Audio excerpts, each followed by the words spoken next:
Is South Africa ready for electronic voting? The IEC has done a lot of investigation around this and they're very proactive. In my view, the technology is available, but I have concerns about whether we will know whether results are hacked or not. What do you say about DA seeking the US intervention in SA's election? You know, there's been a lot of politics and controversy about this.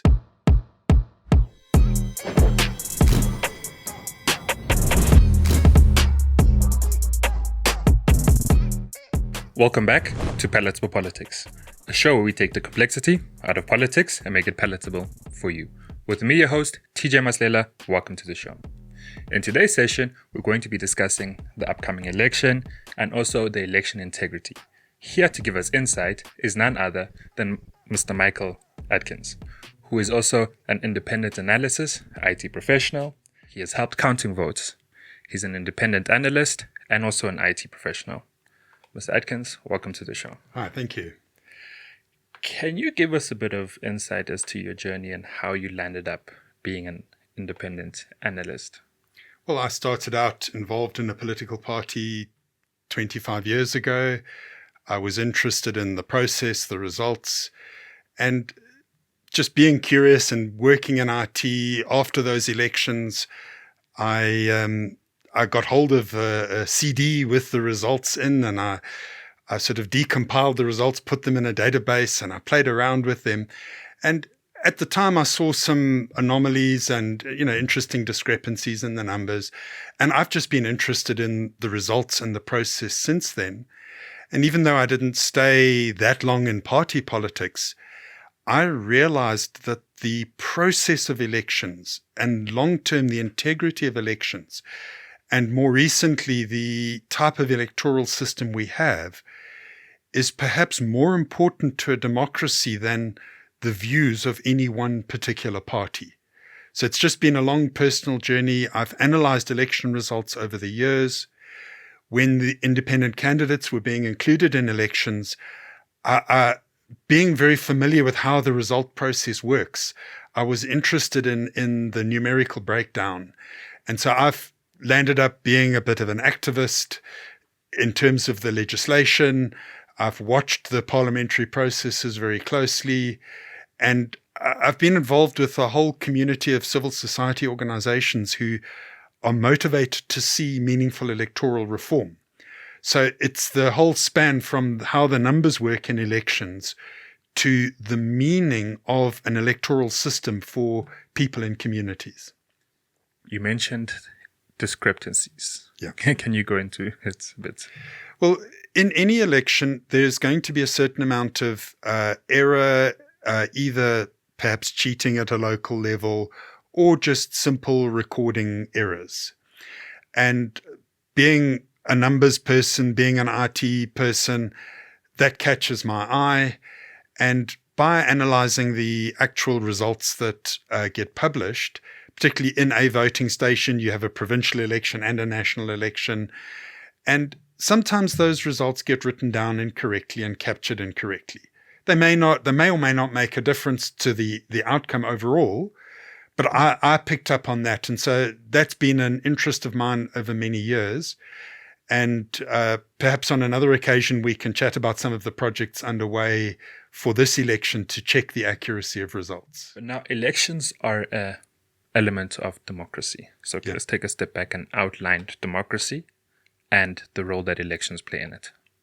Right, democracy, and forgive me if I borrow from one system, but like the Americans, it's the government of the people, by the people.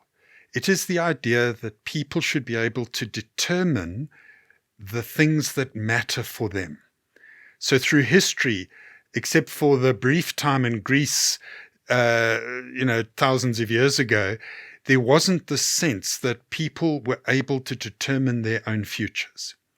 So fair enough, the elections are the vehicle, one of the primary vehicles through which a people can actually determine what happens to their own circumstances and environment. However, we've seen in many countries, elections become a performance rather than an actual fair process. It was Joseph Stalin who many years ago said, it is not who votes who matters in an election. It is who counts the votes that matters. So for an election, it's obvious to say it, but it must be fair. The free elections means that nobody stops people going out to vote or intimidates them or tells them how to vote, hence the secret ballot being so important. But a fair election is that the result reflects what the voters actually say.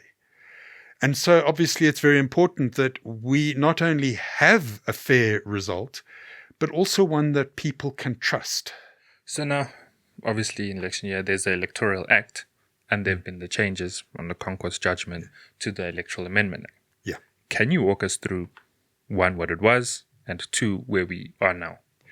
Very simply, in the 1990s, it was decided when we were having a new constitution that because we're a very diverse country and there are minorities, that a proportional representation system, where even if you're a small group, you still get representation in Parliament, which makes the laws which govern the country. So that this was a good arrangement. The Electoral Act of 1998 put that in place for the 99 elections. Although there were a few investigations into possible reform and modification of that system, there was never the political will to change this. So when the New Nation case went through the courts, with the judgment being in 2020, they argued that independent candidates should be able to participate in provincial and national elections. So the court agreed with that and said, yes, our Electoral Act is unfair, Parliament must change it. There followed a process, and it was a long and messy process. There were many delays. And eventually, in February 2023, Parliament passed the Electoral Amendment Act, which the President then signed in April last year. And that included independent candidates into our proportional representation system. I've made a number of submissions around this, and I've argued that it didn't do it in the right way. There were a lot of issues relating to the timing of when they did it, and did they need more time to do it properly. But they are now on the ballot paper. And as people will know, we now have still our provincial legislature ballot, but now we have two National Assembly ballots. One is party only. The other is based in a region, which is the same as a province, and independent candidates can be on that ballot. And both of those two ballots together decide how many seats each party gets out of the 400 in the National Assembly. Okay. Going back to what you said there, that the courts basically instructed. And in the state, we have the three different arms: judiciary, executive, parliament. How do we balance each of them doing their own work and the crossing over? How do we balance that? Look, the system does work well. You know, it's not just a dry academic theory that Parliament makes the rules. So the legislative arm. Obviously, the President and the Cabinet and all the ministries execute those rules. They carry them out. They make sure they happen. Whereas the court is there as a referee. Basically, if anybody says, particularly in constitutional matters, that, hey, actually, this isn't being done right, either the law is not being followed, or actually the law isn't consistent with the Constitution. Now, the Constitution is basically the rule book for everything else that happens. It is the pattern, it is the template, and anything that gets done, any law, any action of government is measured up against this template to say, does it fit the bill? You know, does it match up? And so when the New Nation movement and others approached the courts, they said, now hold on, you've got this act, the Electoral Act, but it doesn't allow an individual without being in a party to be in national elections. We think that's unfair. The court considered it, they heard the arguments, and they acted as a referee, and they said yes. But the court didn't then go and change the law, because changing the law is the job of Parliament as the legislative arm. So the court gave Parliament 2 years, which then had to be extended twice, but that's a detail. And Parliament then went about doing its work. Now, there's some questions. Parliament basically allowed the minister to drive the process. And that does happen. The executive do introduce bills to Parliament. But in a sense, Parliament didn't get on the minister's case to say, hurry up, we need this done now. When the minister presented a particular system, Parliament didn't say, hey, is that actually a good system? Parliament just went ahead and did what the minister said. So if there's any criticism of the process, it would be around the fact that Parliament basically just said to the minister, okay, we'll do what you're asking. And in that three arms of government, one of the roles of Parliament and the legislature is to hold the executive to account. So after the judgment in June 2020, the first concrete action the minister took was 8 months later when he appointed a ministerial advisory committee. Now, we were on tight timelines, and he's later said, oh, no, we didn't have enough time to do this properly. But there was an 8-month period where no actual action happened. And the criticism of Parliament would be they didn't get on the minister's case every week and say, what's happening with this? Coming back to the ballot, you said there'll be three. Yep. The two are going to determine 400 seats in Parliament. Correct. And then the other one will determine legislatures. Yes. Can you break down, is there an allocation to, okay, this number's for political parties, this number's for independents? How is that going to balance out? No, there's no particular rule. Basically, the regional ballot, and there's a lot of misinformation going around about this, a lot of explanations, and the legislation, the wording of the legislation is actually a bit confusing. I mean, if you imagine effectively taking a spreadsheet and putting it into words, sometimes the acts are confusing the way they are written. They work, but they're confusing to us ordinary people. The way it works is those regional ballots where independents can stand, for the voters, they serve one purpose. Does an independent candidate get elected or not? So this is for the National Assembly. And so in the Western Cape, the well-known, there are a couple of other independent candidates standing, but if I can play favorites and mention Zaki Ahmad standing in the Western Cape regional ballot. So that regional calculation in the Western Cape for one of those two National Assembly ballots, that will determine does Zaki Ahmad go to Parliament or not. In terms of the parties, from the voters' point of view, that ballot doesn't actually do anything else. So after we see whether any independents go, so let's say 3 independent candidates get elected. So now, of the 400, 3 go to independents from the regional elections. So there's 397 then left to parties. So it's not a fixed number. It's not a fixed you get this, you get that. On the regional ballots, however many independent candidates, they get the seats, they keep them. Then they take those regional ballots that were cast for parties and they combine it with the PR ballot, which is party only, and they make a grand total.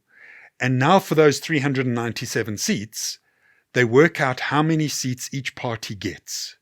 And that is actually very similar to local government. Mostly we don't tend to notice the independent candidates at local government. But if an independent wins a ward, let's say in Johannesburg there's 270 council seats. If 2 independents win, 268 seats then get divided among the parties with the combined ward and PR ballots. And that same logical structure then will work as a calculation in the National Assembly. Running with the same example of the fellow that's contesting from Western Cape, does he appear just in the Western Cape ballot, or is he also going to be in Gauteng? No, he is on the Western Cape regional ballot. Okay. The reason they needed extra ballots was because if we just kept the old 2-ballot system, and let's say a very popular person, okay? Now, one can be controversial. We could pick a Thuli Madonsela or a Steve Hofmeyer or anybody who's well known, or a Siya Kolisi. Okay, if there was just one ballot and that independent stood on that ballot, and let's say people were upset with parties and they said, okay, let's vote for an independent because we're cross with parties. That person could get 500,000 votes from the whole country, but they only fill 1 seat. So that would be like 11 seats worth of votes, filling only 1 seat. And that is part of the problem with the electoral system as it is. It's why it's so uncomfortable. And it's why it took so long to go through Parliament. So the second ballot is to let independents go. It's a kind of constituency, but it's a whole province. So Mr. Ahmed would need to guarantee a seat in the Western Cape. He would need 90-odd thousand votes from within the Western Cape from that regional ballot. Yeah, it does seem a bit unfair in the sense that a party is able to gather votes across the country and independent only a region. So I do understand that aspect. Now, what happens in the event that an independent is no longer interested, resigns, is charged, etc.? Yeah, this is an interesting question, and the matter was challenged in the Constitutional Court last year. I was involved in that process. I did some numerical analysis of how that works. Unfortunately, we lost that case. But what actually happens? When seats are allocated with proportional representation, you get this thing called a quota, right? So each 45,000 or 90,000 votes is a whole seat. So they allocate those, they dish those out to the parties, and it's like casino chips. I'm not a gambler, but you hand in your chip and you get so much money, or you hand in so much money and you get a chip. Okay. Now, a quota and seats and votes is like that. So if the quota is 45,000, you hand in 45,000 votes and you get a seat. Okay? Each 45,000 votes you have, you hand it in and you get a chip being a seat. Yes. But then every party's got a few votes left over. Yes. Okay? And there's a few seats left over. So how do you allocate those seats? Nobody's got 45,000 votes left. So that's what's called a remainder. Okay. So obviously, what you have to do, it's like when you line up for PT as kids at school, you go tallest to shortest, okay? What they do is they take those remainders and they line them up tallest to shortest, and the highest pile of remainders gets the next seat. And then the highest pile of remainders gets the next seat until those extra seats have been allocated. Now, naturally, we would think if an independent left the National Assembly, we would think that the guy who was next in line, the next tallest guy who didn't get a seat the first time round, okay, would then get that vacant seat. But that's not the system. They do a recalculation. They take those votes out of the pile. They do a recalculation, and the mathematical reasons don't matter. But it reorganizes those remainders. It makes the largest party overall, it makes their remainder pile taller. So wherever the largest party was in that original remainder queue, they get pushed towards the front by the calculations. So about half of the time that this would happen, if you were to do a statistical analysis, you would find that the largest party, even if they didn't have the largest remainder at election day, would land up having the largest remainder after the recalculation. So about half the time, the largest party would get the seat. If you were to do this as like a computer game that you play it 1,000 times, and the way it pans out, about half the time, the largest party would get the seat when they didn't actually deserve it on the original allocation. So when they're allocating the remaining seats, right? Let's say a party has 40,000 and they need that additional 5,000. Yeah. Is it okay, 5,000 here, and then the balance go to the next party? No, they don't actually hand out votes or shuffle them or any of that. Some other electoral systems do that, but ours doesn't. Okay. It simply says, and this is a thing in the provincial legislatures, okay, if you've got quite a lot of parties, a quota, a seat is, say, worth 48,000 votes. And there might be 5 or 6 seats out of 80 in KZN or Gauteng that haven't been allocated. Okay. So the highest remainder might be 40,000. The second highest might be 32,000. The third highest might be 22,000. The fourth highest is 19,000. The fifth highest is 17,000. So that could be a party that's already got seats, or it could be a party that's got none and their total votes is 17,000. That 17,000 can then win them a seat, because it is the tallest stack of votes that haven't yet been handed in to get your seat. Okay, that's very interesting. All right. Now, I assume that the core of this was to increase this independence and the participation in democracy. Right. Do you think having independence achieves that? People have very mixed opinions about this. Some people are very anti it. There's a lot of sentiment against small parties at the moment, for example, which I think is unfair. But those people tend to think that independents are a nuisance. I tend to agree with the court that broadening the scope of democratic participation, we are a different country. We are a diverse country. There's many different groups, economic groups, language groups, religious groups. We need Parliament to reflect the whole makeup of the country. So in principle, in idea terms, I think it is fantastic. Because it's new, because there were glitches in court, we've landed up with actually very few independent candidates contesting this election. So it's not going to make a big difference to our political culture this time round. But in future, my opinion is that it could well do so. Do you think us going digital might help that process? I don't think that makes a big difference. And I'm an unusual person. I'm an IT person, and I would never go for electronic voting, for example. I would stay a mile away from it. Why?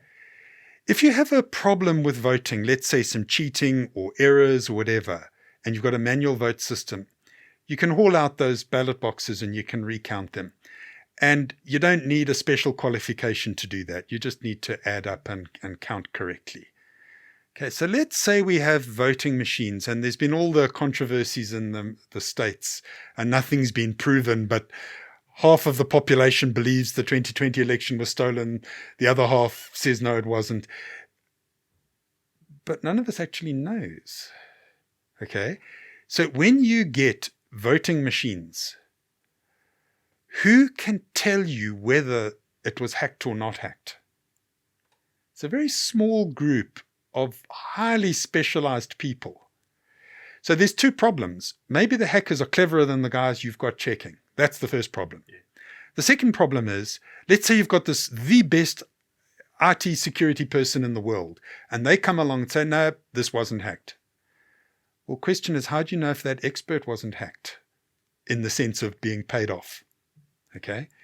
With a manual system, you can always, it's got problems, but you can always go back and check it.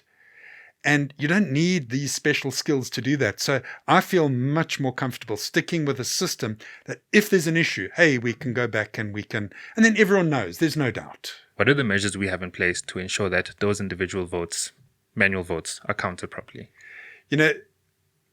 We have a good system. There have been some holes in the system. There have been some glitches over the years. There are errors that have made their way through the process. But ballot papers have, like you see on these crime TV shows where they collect evidence and they sign it and seal it. Ballot papers have this chain of custody process where boxes are sealed, packets are sealed, they're opened in the presence of observers, and everything is signed off. There are good processes in place for every stage of the issuing of ballot papers, the opening of ballot boxes, the counting of ballot papers, the counting of the actual votes. Where the problems come in is perhaps do enough people in enough places follow those rules as accurately as they can. What our system is very good at is we have a system of party agents. Each party is allowed to send people into the voting station to observe the voting process and the counting process. We also have the IEC absolutely encourages independent observers to go and observe those same processes. And there are rules. You can object to a presiding officer if you see something go wrong. After the fact, if you see an error in the results, you can approach the IEC, you can object.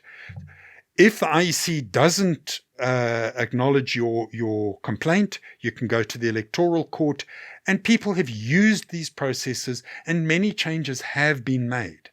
For example, people don't realize in Cape Town after the local government elections, one party went to court and a few months later they recounted the ballots in 49 voting stations in the city of Cape Town. and a seat changed as a result of that process. So the system is there, it works, but perhaps we don't have enough party agents and we don't have enough independent observers to be able to say it is working perfectly everywhere. So what we really need is more, and I've been involved, and there are other organizations involved in initiatives to deploy independent observers. So there's always been many bodies doing this, but there are a couple of high-profile initiatives to actually get more and more independent observers out there. So we have all the ingredients for a very secure system. What we really need in the long term is more ordinary citizens getting involved in the process and not just the politics of elections. So there was this one particular party that reached out and asked for assistance from the States. Ah, yes. Now, here I have to separate the politics from the actual underlying situation. And I have to declare I'm in communication with that party and with the people and that initiative. Okay. So I make no comments about the politics. Okay. I have relationships with several parties, many different civil society organizations across the board. I have absolutely no political affiliations or preferences, publicly speaking. But I am talking to several parties about initiatives. And what the parties realized is independent candidates are such an important part of the process. And however that letter was framed and however it was portrayed in the media, the core process of that was simply to get assistance for existing civil society bodies who are already deploying observers to actually allow them to get more people on the ground in the voting station. Yes, the politics of it didn't play out very nicely, but the underlying thing, and people talked about foreign observers coming. That's not a new thing. What they should have done is perhaps approached like the UN or the EU, the AU, which is the normal process. Normally, one doesn't approach individual countries to send observers. You approach multilateral bodies.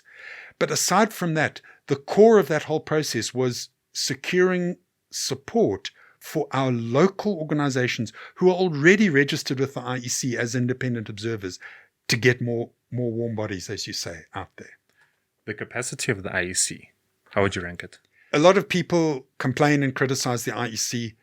I rate them as one of the most excellent public institutions in the country. If you look at the last 30 years, without a doubt, they are. There are problem areas, and I'm on their case when things go wrong, okay? And my view is, for trust, there has to be accountability. And accountability means, well, if there's a mistake, you point it out, and then they must fix it. So I'm both a critic and a defender of the IEC. But they are an excellent organization. There are some areas where perhaps their processes could be improved, where there could be more transparency, but that's like an ongoing process. In terms of their capacity, they have time and again faced major logistical challenges and come through and delivered it. There are glitches, there are going to be glitches. But on the whole, their capacity is good. Now, in the last few years, their budgets have been cut. I would not like to be the guy who manages the money at the IEC. The stresses and strains must be incredible. On the whole, they do a fantastic job with that. Okay. Do you know that they will be deploying temporary staff, 280,000 staff for this election in 23,000 voting stations? So think of the logistics. Would you like to hire 280,000 people and find them and hire them and manage them and pay them so they do an excellent job. The budget cuts have been a problem. One of the biggest concerns is that they haven't had a huge budget to do public awareness campaigns, and they are doing the best they can. And they have a social media presence. Yeah, they try. But out there, I'm not the best judge of how successful that is. But that is one of the areas they're compromised. They have a big challenge with the extra ballot paper, the extra costs involved for this election. Time will tell how well they cope. There have been glitches, but they generally get over those and move on. Okay. Now, moving past the election process, votes have been counted, declared free and fair. Coalitions. Yeah. We've seen how it's played out in local government. Nationally, should we be concerned at the possibility of a coalition? A proportional representation system automatically leads to coalitions. Not in every country, every time, but the system, whenever there's any diversity in a country, that is what the system delivers. South Africa, we have our particular history, and take the politics out of it, given our history, there can be no complaint that the ANC was the largest party, and call it the ruling party. I don't like that term, but in South Africa, given the history, there's absolutely nothing wrong in principle with what we have had. But the structure of proportional representation leads to coalitions. And it's not that any voters are at fault. How dare you say to a voter, you're not allowed to vote for a small party? The free aspect. Yeah. You see, the thing is, it's up to voter choices. And nobody should ever criticize a voter for the choice they make. If you're a political party, now I can offend some of my friends here. If you're a political party, do not criticize the voters. If they're not voting for you, do better. Okay? Put your message across better. Make yourself more attractive. But then it lands up. Yes, we land up with a situation where no party has an outright majority. Now, you can get a formal coalition, or you can get what's called a minority government. So in some of the local government elections in 2021, the EFF just didn't vote. So that allowed one of the coalitions to get the elector mayor without having an outright majority of the votes in that particular council. Also like in Johannesburg. Yeah. To me, there's absolutely, because I look at the system, to me there's nothing wrong with coalitions. There's nothing wrong with small parties. It isn't the fault of coalitions. It's not the fault of the small parties. It's what did this party do at that time in that council or in that legislature or in the National Assembly? So what did the particular party do? Did they, A, follow the rules? Did they, B, act in good faith? Or did they make an agreement with one lot and then actually do something different afterwards? You've got to judge each party at each time as to whether they've acted in a good way. It's not the system that's wrong. Funding of political parties. Yeah. What's your take on that? What should it be disclosed? Okay, well, there's two aspects. There's the disclosure. Now, again, a constitutional court case, My Vote Counts in 2018. The outcome was PAIA, the Public Access to Information Act, wasn't helping them to get information from parties because no party wanted to say who was funding them because the other guys weren't. Okay? So the DA said, no, look, I'm not going to tell you what we get because the ANC doesn't tell you what they get. And if people who fund me are disclosed, maybe they won't get tenders anymore. This is the kind of talk that went on. So My Vote Counts went to court, and they've been an incredible activist voice in this matter. And the court agreed. The PAIA does not give us enough information about private funding of political parties.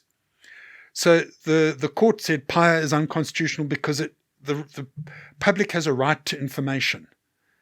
And legislation must provide for access to that information. So the Political Party Funding Act was passed. Parliament knew this judgment was coming, so they kind of got on with it anyway. And there's two aspects to it. There's limits to the total donation within a year from one donor to a party. So that's currently been 15 million. There's limits on foreign funding of political parties, not just the amount, but what it can be used for. But then there is what is called this disclosure threshold. So it has been 100,000 Rand, and any one donor who makes a donation of more than that in a year, and if you pay the bill for a stadium event for your party directly to the service provider, that is a donation. In kind. In kind, correct. So the disclosure means anyone giving over 100,000, the public has a reasonable right to know this. Okay, so people are making politics of it, but like donations by the Oppenheimer family to certain of the opposition parties. The point is that discussion can be held because we've got that legislation. The other aspect of the funding is the state gives funding to political parties. For many years, 90% of it was based on how large the party was, and 10% was like spread evenly among the parties. Okay, there was a little formula, and it's a bit complicated, but it's straightforward. When this Political Party Funding Act was passed in 2018, there was consensus among the parties, we need to give a bigger share spread equally among the parties. So they changed that 90-10, 90 just according to your size and 10 according to equal shares. They changed that to 2/3, 1/3, and that's been enforced since then. Now, more money for the smaller guys. Yes, and basically the idea is to enhance multi-party democracy, so that if you have one MP, you still have an office and a secretary, and you still need to organize events and hire halls and stuff, whether you've got one MP or 10, some of those costs are the same. In economics, you talk about fixed costs rather than variable costs. If you're talking about a product, a factory, it's like rent for your factory is fixed, no matter how many units you put out. So there are some fixed costs to running parties. Now, of course, if I can anticipate where you're heading, the Electoral Matters Amendment Bill that is currently on the President's desk, as well as including independent candidates in the electoral process and in the broadcast rules, and them disclosing their donations, which is all like normal, uncontroversial, they did two things. They changed the formula back to 90-10, okay, which basically the smallest 10 parties in Parliament, it cuts their funding in half. Bang. Okay, just push through. Then those limits and those disclosure thresholds had never been touched since the 2018 Act was passed. Now, this says, okay, the president can change it. Parliament must tell the president, hey, we want to change the limit or that disclosure threshold. And then basically the amendment that's sitting on the president's desk at the moment says, oh, the president can set that to anything he likes. So for example, what happens if the president says, okay, you only have to declare donations of above $1 million? Suddenly people can give 900,000 Rand and the public never knows. What would stop the president, for example, setting that to 10 million? Once Parliament says, hey, we think you should change it, and the logic is, oh, inflation. Okay? So if there's inflation, you can't just keep those old limits. Sure. But because inflation, the president could then just set any limit he likes. So we'll see how that plays out. If the president signs it, I'm sure that's ending up in court as well. In your view, how should political parties be funded? Look, the current system, the structure is good. Part funding from the state, there are costs, and even the small parties and independent candidates, they must get those basic costs covered to run a party. And it must be guaranteed so that they're not totally starved just because there aren't donors who think that they are worthwhile. If you can get enough votes to be elected, you should get some funding and you should function and give yourself a chance to be re-elected.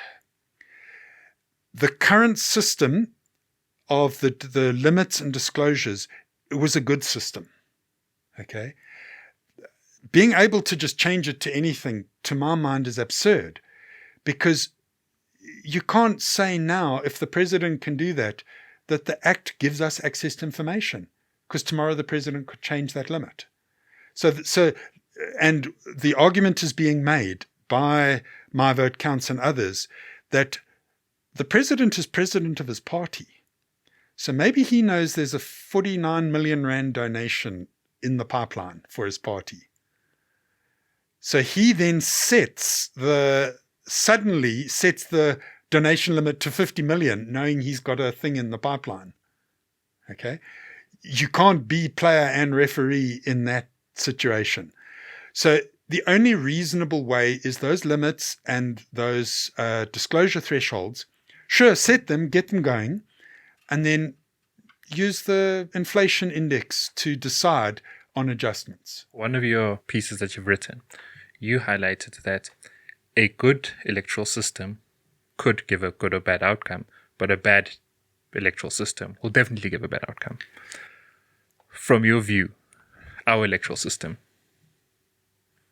what's the possible outcome? Right. The proportional representation system is a good system, despite the messiness of coalitions. We spoke about that earlier. Basically, we need to grow up.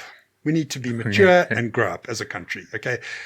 We've got to get over those issues.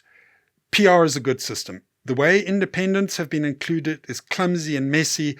We spoke about the vacancies. There's no easy way to sort that vacancy out. So we have an awkward, clumsy system. There is an electoral reform consultation panel that is supposed to be convened. The Electoral Amendment Act brought that into being. Now, the minister actually hasn't convened that panel yet. Okay, it was supposed to be convened by October last year, and he just hasn't done it. But one day they'll get round to it. That panel will investigate. They will report back to Parliament within 12 months of this year's election. Parliament will then have the choice to adopt from those recommendations about a new electoral system.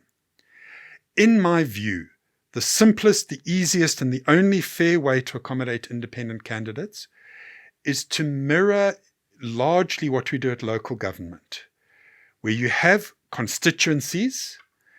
It would be maybe 130,000, 140,000 voters, for example, and they elect an MP.